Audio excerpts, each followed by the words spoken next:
दोस्तों, हमारे पूर्वज कहा करते थे कि इतिहास खुद को दोहराता जरूर है। वो कैसे, आइए जानते हैं। वीडियो को घुमा फिराकर ज्यादा लंबा नहीं खींचेंगे, सीधा टॉपिक पर आते हैं। दरअसल मैं बीएसएनएल की बात कर रहा हूँ। एक समय था जब लोग बीएसएनएल की मांग कर रहे थे और लोगों की डिमांड पर ही बीएसएनएल को बनाया गया था।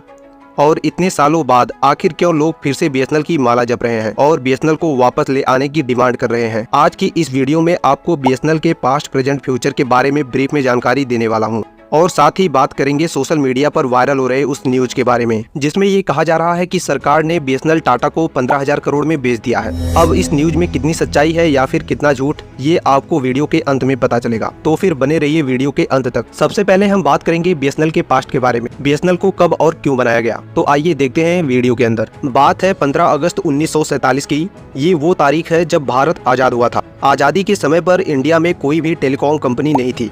आज़ादी के बाद भारत में पहली बार सरकार बनी और फिर इंडिया में एयरसेल, वोडाफोन, आइडिया, एयरटेल जैसे टेलीकॉम कंपनी ने एंट्री ली, जिन्होंने टावर लगाकर लैंडलाइन के थ्रू कनेक्टिविटी उपलब्ध करवाई। ये कंपनियां ज़्यादा खर्च और कम समय में दूरसंचार का एक अच्छा माध्यम बन गई थी। कंपनी कोई भी हो, लेकिन सबसे पहले अपने हाई प्रॉफिट के बारे में ही सोचती है। इन सभी कंपनियों के लिए दूर दराज के गांवों में, पहाड़ों में, पठारों में, रेगिस्तानों में, जंगलों में, ग्लेशियर सरहदी क्षेत्रों में, सियाचिन जैसी ऊंची ऊंची जगहों पर जहां सांस ले पाना भी मुश्किल होता है और ठंड के मारे लोग बर्फ की तरह जम जाते हैं, ऐसी जगहों पर जाकर टावर लगाना और टावर लगाकर कॉलिंग की सुविधा देना बिल्कुल भी प्रॉफिटेबल नहीं था, क्योंकि इन जगहों पर यूजर्स कम थे। ऐसे में प्रॉफिट का तो सवाल भी नहीं उठता और जहां प्रॉफिट नहीं है वहां कोई भी कंपनी जाना नहीं चाहती। आम भाषा में अगर सीधे सीधे कहें तो ये सारी कंपनियां शहरों से बाहर जाना ही नहीं चाहती थी, क्योंकि सिंपल सी बात है, शहर में कम खर्च में ज़्यादा प्रॉफिट कमाने को मिलता था। उस समय पर दूर दराज के गाँव में रहने वाले लोगों के पास कॉलिंग की सुविधा ना होने की वजह से लोग नाराज थे और ये एक नेशनल प्रॉब्लम बन चुकी थी। देश में चुनाव भी होने वाला था और जो पार्टी पावर में थी उसे लोगों से वोट भी मांगने थे।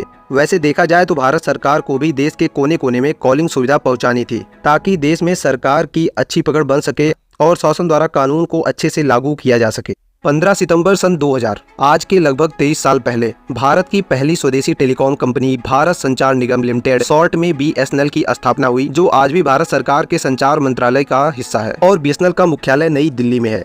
अब बात करते हैं बीएसएनएल इतने कम समय में इतनी ऊंचाइयों पर कैसे पहुंच गया। बीएसएनएल को 20वीं सदी में टेलीकॉम कंपनी का चमकता हुआ सितारा भी कहा जाता था, जो आज धरती के भूगर्भ में समाया हुआ प्रतीत होता है। बीएसएनएल ने इन ऊंचाइयों को हासिल करने के लिए पहले दिन से ही मेहनत करना शुरू कर दिया था और पूरी ताकत के साथ उन सभी जगहों पर पहुंची जहां प्राइवेट टेलीकॉम कंपनियां नहीं पहुंच पाई और अपने हाथ खड़े कर दिए। अब वो चाहे दूर दराज के गाँव हो या फिर पहाड़, जंगल हो या फिर रेगिस्तान, बीएसएनएल ने पृथ्वी से लेकर चंद्रमा तक अपने सिग्नल पहुँचाए और आज भी पहुँचाता है। सन 2000 जब बीएसएनएल की स्थापना हुई से 2-3 साल के अंदर ही बीएसएनएल मार्केट के 50% हिस्से पर राज करने लगी थी और प्रॉफिट इतना था कि पूछो ही मत। अब बात कर लेते हैं बीएसएनएल, जिसे एक समय पर टेलीकॉम सेक्टर का चमकता हुआ सितारा कहा जाता था, वो धरती के भूगर्भ में कैसे समा गई। 20वीं सदी में बीएसएनएल एक ऐसी कंपनी थी जिसके बिना उसके ग्राहक रह ही नहीं सकते थे। बाजार पर बीएसएनएल का एकाधिकार और लोकप्रियता का ऐसा मंजर था जब प्राइवेट कंपनियां अपना सिम 20-25 रुपए में बेचती थी, बीएसएनएल का सिम 2000 रुपए में ब्लैक में मिलता था। लेकिन धीरे धीरे एक एक करके बीएसएनएल के ग्राहक उससे दूर होते गए और आज स्थिति ऐसी है कि बीएसएनएल अपने 1,75,000 कर्मचारियों को वेतन तक नहीं दे पा रही है। बीएसएनएल का नाम पहले दूर संचार सेवा विभाग था। 1 अक्टूबर सन 2000 को इसका नाम बदलकर भारत संचार निगम लिमिटेड कर दिया गया। बीएसएनएल एक पीएसयू की तरह काम करने लगा। तर्क ये दिया गया कि बीएसएनएल की कार्य क्षमता बढ़ेगी और ये निजी कंपनियों का मुकाबला अधिक पेशेवर तरीके से कर सकेगी। इसके बाद बीएसएनएल ने तेजी से विस्तार योजना पर काम शुरू कर दिया। बीएसएनएल की वेबसाइट के मुताबिक कंपनी ने सन 2000 में इंटरनेट, सन 2002 में 2G मोबाइल,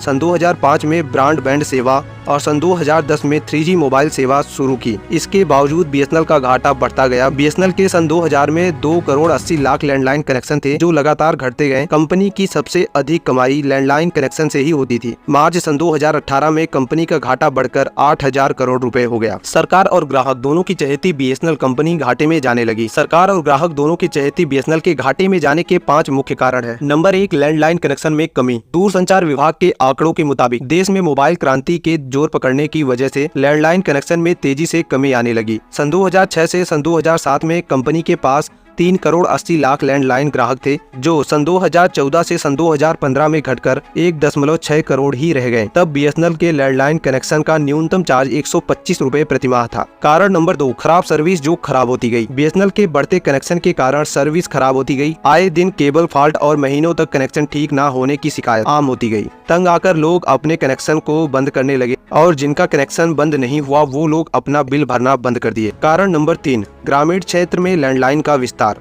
बीएसएनएल ने गांवों में लैंडलाइन नेटवर्क बिछाने के लिए भारी निवेश किया। बीएसएनएल की सन 2008 से सन 2009 की ऑडिट रिपोर्ट में बताया गया कि ग्रामीण लैंडलाइन सेवा पर हर महीने प्रति कनेक्शन 702 रुपए खर्च हो रहा था, जबकि बीएसएनएल को उसी के बदले 78 रुपए ही मिल रहा था। सन 2003 से सन 2004 में कंपनी का ग्रामीण लैंडलाइन सेगमेंट में 9,528 करोड़ रुपए का घाटा हुआ। कारण नंबर 4, सरकार ने सोशल ऑब्लिगेशन सब्सिडी वापस ले ली। सरकार ने बीएसएनएल को डुबोने के लिए एक कदम आगे बढ़ाया और सरकार ने ग्रामीण क्षेत्र में दूरसंचार सेवा के विस्तार और सोशल ऑब्लिगेशन के तहत बीएसएनएल के लाइसेंस फीस और स्पेक्ट्रम चार्ज को माफ कर दिया था। लेकिन इसी छूट को सन 2006 से सन 2007 में खत्म कर दिया गया, जिससे बीएसएनएल को हर साल 3,000 करोड़ रुपए का घाटा होने लगा। कारण नंबर 5, जियो द्वारा लाई गई सस्ती मोबाइल डेटा सर्विस से सभी टेलीकॉम कंपनियां प्रभावित हुई। कुछ प्राइवेट कंपनी तो बंद भी हो गई, जैसे टाटा डोकोमो और एयरसेल। वोडाफोन और आइडिया एक दूसरे में मर्ज होकर वीआई बन गई। एयरटेल ने जैसे तैसे खुद को संभाला और आज की डेट में जियो, एयरटेल और वीआई ये 3 कंपनी ही मार्केट में लीड कर रही हैं। लेकिन जियो का बीएसएनएल पर खास असर था। अब तक बीएसएनएल के लैंडलाइन कनेक्शन बहुत घट गए थे और ब्रॉडबैंड कनेक्शन भी तेजी से घट रही थी। दूसरे ऑपरेटर के मुकाबले बीएसएनएल का मोबाइल डेटा सर्विस सस्ता और तेज था, लेकिन इसकी सेवाएं अक्सर बाधित रहती थी। ऐसे में जियो ने सालों तक जियो यूजर्स को अनलिमिटेड मोबाइल डेटा सेवा देने लगा। फ्री में डेटा सर्विस मिलने पर लोगों ने बीएसएनएल का हाथ छोड़कर जियो का हाथ थाम लिया। इन्हीं कारणों की वजह से बीएसएनएल धरती के भूगर्भ में समाया हुआ है। अब बात कर लेते हैं उस वायरल न्यूज के बारे में जो इस समय सोशल मीडिया पर तेजी से वायरल हो रहा है। क्या टाटा ने बीएसएनएल को खरीद लिया है? ये सच है कि टाटा और बीएसएनएल के बीच में एक बहुत बड़ी डील हुई है। दरअसल टीसीएस यानी कि टाटा कंसल्टेंसी सर्विस ने बीएसएनएल के साथ 15,000 करोड़ रुपए की साझेदारी की है। इस डील के मुताबिक टीसीएस बीएसएनएल को 4G इंफ्रास्ट्रक्चर को मजबूत करेगा और साथ ही बीएसएनएल 5G सर्विस को लेकर आगे प्लानिंग करेगा। टीसीएस बीएसएनएल के लिए पूरे भारत में 4 डेटा सेंटर का निर्माण करेगा और 1 लाख से ज्यादा गाँव में 4G सर्विस शुरू करने में मदद करेगी तथा ग्रामीण क्षेत्रों में हाई स्पीड इंटरनेट एक्सेस प्रदान करेगी। इस काम को करने के लिए बीएसएनएल ने टीसीएस को 15,000 करोड़ रुपए दिए हैं और न कि मोदी सरकार ने बीएसएनएल को टाटा को बेच दिया है। जिस तरीके से प्राइवेट टेलीकॉम कंपनियों ने अपने प्लान के रेट को 25% से बढ़ा दिया है, 239 का रिचार्ज 299 में और 299 का रिचार्ज 349 रुपए हो गया है, जिसका आम जनता पर भारी असर पड़ रहा है और लोगों ने एक बार फिर से बीएसएनएल के सस्ते प्लान को देखकर बीएसएनएल में रुचि दिखाई है और बीएसएनएल में तेजी से पोर्ट करा रहे हैं। मानो बीएसएनएल में पोर्ट कराकर बीएसएनएल की नई सिम खरीदकर लोग प्राइवेट टेलीकॉम कंपनियों का विरोध कर रहे हैं। इस मौके का फायदा उठाकर बीएसएनएल ने टीसीएस के साथ 15,000 करोड़ रुपए का डील करके मौके पर चौका मारा है। बीएसएनएल अपने पैरों पर खड़ी हो पाती है या नहीं, ये भविष्य के गर्भ में है। आज के लिए बस इतना ही। अगर वीडियो आपको पसंद आई हो तो वीडियो को लाइक करिए और चैनल को सब्सक्राइब करिए। मिलते हैं अपनी नेक्स्ट